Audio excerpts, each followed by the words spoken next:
right, hey guys, today we are going to be doing a one-on-one on grilling, food preparation, the grilling parts, and also the finishing part of all of the foods. So yeah, hope you guys like this.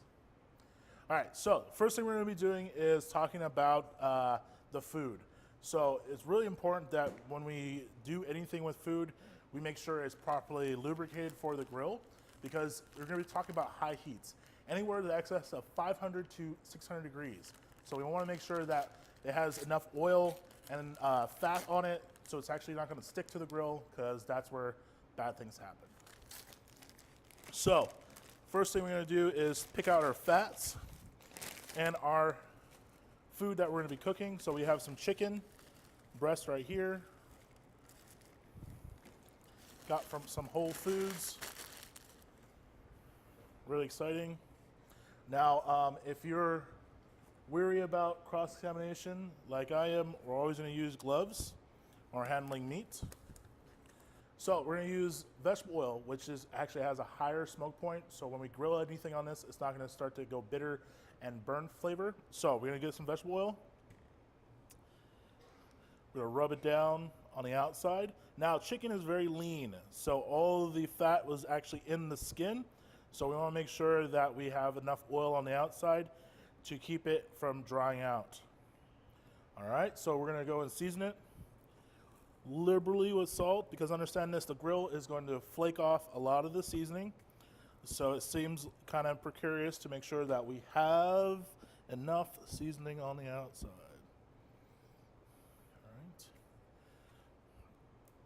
I use a little sheet pan to do all my seasoning, mainly because you're actually going to save a lot, because all I'm going to do is I'm going to rub it all over the sheet pan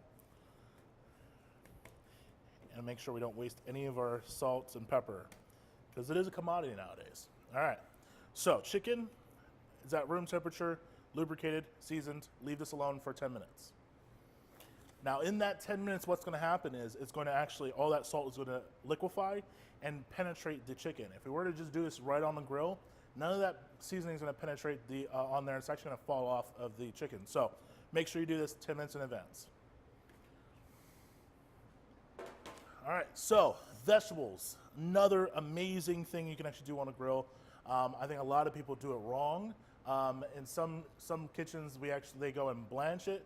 I actually like to do the reverse, where we actually go and cook it, grill it, and then we seal it with some plastic wrap, and it's going to steam after it's done. So it's going to finish cooking in the plastic wrap that we do. This way, you're not going to overcook, and you can actually make sure that your vegetables are nice and crisp and to the right doneness. So, like the chicken, we're going to go and get some vegetable oil. We're going to get another glove, just because I hate oil on my hands. And we're going to rub liberally over the vegetables. We do not want them to stick to the grill. We also don't want them to dry out. So we're going to salt and pepper. Now this you can do immediately before you put it onto the grill. It's not going to make any difference. But all right, so that's how we prepare our food. You can do this with mushrooms and everything like that. Now mushrooms are a little tricky because they do take a lot of oil to actually lubricate them. So be a little bit generous with them, but also understand that if you're trying to get on a low-fat diet, just use a little bit of oil and just trust that it's not going to stick to the grill. It's all about trust sometimes. All right, so let's get grilling. Okay, so there's a couple tools you're going to need to do your grill, and it's really simple. First thing is, of course, your chicken and everything is already lubricated, but we like to also season our grill with a little bit of cooking spray. This is just regular vegetable oil that we're going to spray on the grill to make sure it's nice and lubricated. We're also going to make sure we clean the grill with a good grill brush. Now, this grill brush has also a little point to get in between the grill grates. That is actually really important, because if any food is left in between the grill grates, it actually can catch and burn. So we're going to make sure we give it a good scrubbing. Any leftover carbon particles are going to be taken off. Make sure you get in between. Beautiful. All right, ready to go. So we're going to go spray gently. Do not spray directly into the flame, because this can catch on fire. So really important, do not do that.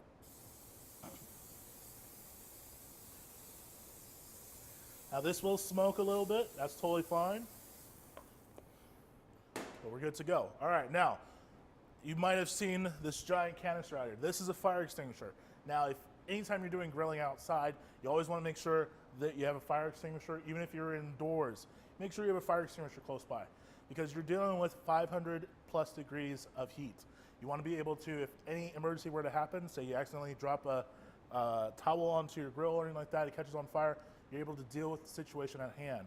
Safety is really important when we're coming to cooking with this amount of heat. Now, what's good about these kitchens, they have fire suppression systems, so if anything were to go wrong, it would actually go off. But in this kitchen, we also have fire extinguishers, which are really good for emergency situations. So always have one of these in the back. All right, so tools that we're also gonna be needing. We're gonna be needing some tongs. This is a way for you to grip any small particles or vegetables or anything like that on your grill, be able to move them around. Spatula, this is actually gonna be really good for getting underneath things and checking on it, making sure also that you can be able to turn anything gently, a lot more delicate than a tongs. This is kind of like more of the fingers, this is more like the hand. Make them work together. And then of course, everything is hot, so we always have a oven mitt or a towel in hand, being able to grab anything that's hot off the grill, or also wipe things down in case you spill things. Easy enough. All right, so we're gonna start with the chicken. So with the chicken, what we're gonna do is we're gonna grab the top of the breast, this part, with their tongs. This is actually a lot more stable part of the chicken, so we're gonna go with that. And then what we're gonna do is find our hot spot. So on the grill, it's usually the part that's really white is your hot spots. This part is a lot bit cooler, and this is your finishing spots. So what we're gonna do is we're gonna put the tip, and we're always lay it away. So what we're trying to do is aim for 11 o'clock. If you're looking at this as a clock, we're looking for 11 o'clock or around 10:30 point. So you're gonna point it away from you, nice and easy. Now, just like the burgers, like you've seen my video before, we're gonna push down. Make sure it has contact with every part of this side. Also, we're gonna make sure we always do the skin side down first. So it's really important, skin side down first. All right, so while that's going, we're gonna talk about the vegetables. Same thing. We're actually gonna do this kind of like, I would say, hashtag style. Put it down, get our tongs, and spread it out. Now, don't worry if it accidentally touches the chicken. It's not a big deal. It's gonna cook. It'll kill any salmonella or anything like that. The one part you don't wanna do is let it rest in the same tray as raw chicken. All right, so we're gonna let this go about 2 minutes on this side for the chicken. We're gonna do about 1 minute, and we're gonna turn all the asparagus onto the other side. All right, we'll be back. All right, so it's been about almost 2 minutes. What we're gonna do is we're actually going to flip our chicken. Nice and easy. Just give it a turn. See those good marks? That's perfect. And we're gonna cook the other side. Now we're gonna make sure we do these first 2 turns on the hot side of the grill, and then the last 2 turns on the cooler side of the grill. So we're gonna make sure we sear the outside, make sure all the juices are stayed into the meat, and then we're gonna finish cooking the chicken on the cooler side. Now with our asparagus, we're gonna get our spatula. We're just gonna go like this, collect all of it, use our tongs to grab the top, and we're just gonna flip it one more time, nice and easy.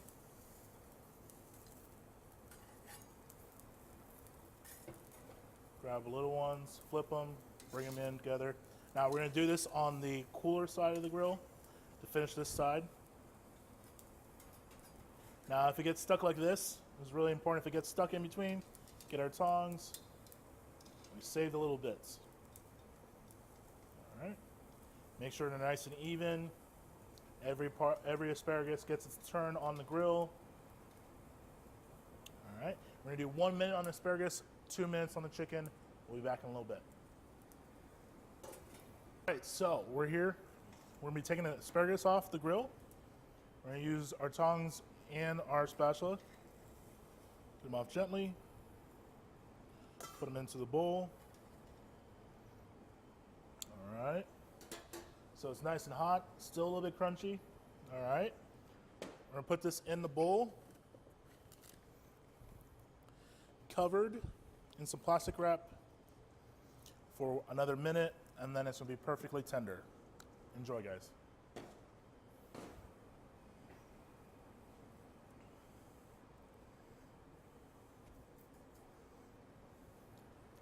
All right, so we are gonna be turning our chicken one more time. So you see the hash marks are going like this. We wanna make sure they go the opposite way. So we're gonna turn it one more time, just like that.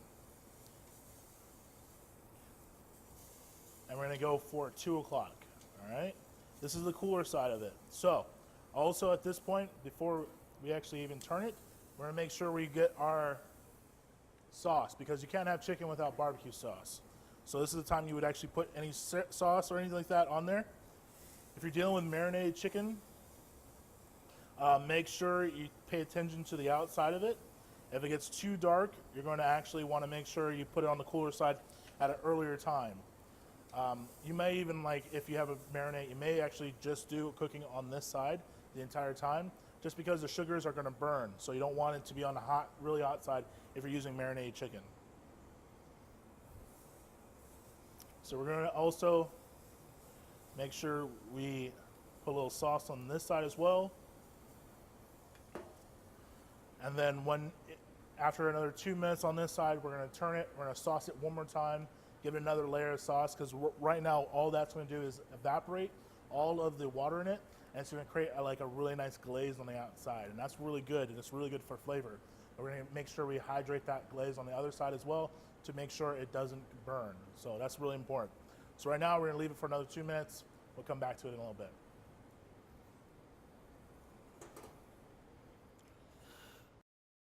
All right, so asparagus, still a little bit of wobbly, but you still got that crunch, and that's really important. You really want that crunch when we do this. So that little steam method that we did, totally perfect for doing this. And it also saves you from having to get another pot of water. Use its own water against itself. So, yeah, still got a little bit of crunch. It's perfect. Try this out. Let me know how you think. Put a comment down below. Let's get back to our chicken. All right. So see the little bit of caramelization that's on the chicken itself.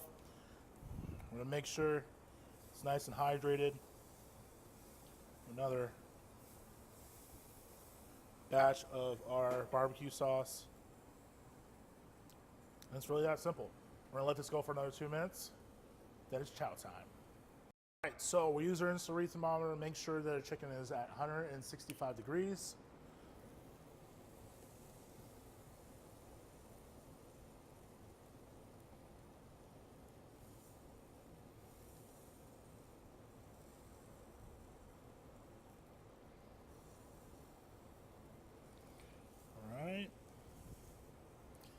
Want to make sure that you check every part of the chicken, every thickness, every little bit part of the chicken, to make sure it's done all the way around. These instant thermometers cost you anywhere from $20 to $100. Make sure it's a really good brand. It's dependable. Yeah, just any really thermometer. You want to make sure your chicken's cooked all the way. The last thing you need is to have food poisoning at a family gathering. So make sure you get an instant thermometer. So, of course, we're going to let this rest for another 2 minutes, 2 to 3 minutes. We're going to make sure all the juices stay in there. It's going to finish cooking as well in there. So, if you're at like 164, you're waiting for that 1 degree, take it off the grill. It'll finish cooking on the outside. All right? So, we're going to wait for this. Be back in a little bit.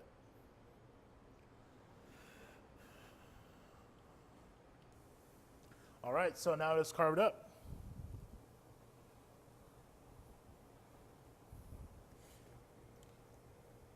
Nice, simple, healthy, easy. It's grilling season, guys. Come out and check it out. Also, I want to thank you guys for tuning into our YouTube channel. Give us a big thumbs up. Follow us, share us, let people know about what we're doing. We also have Prefix going on downstairs, our nonprofit restaurant, helping end hunger in Portland. I want to see you guys there Thursdays and Fridays, 11 to 2, on corner of 8th, Northwest 8th and Cooch.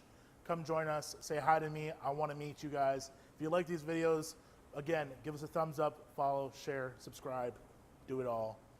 Love you guys. God bless.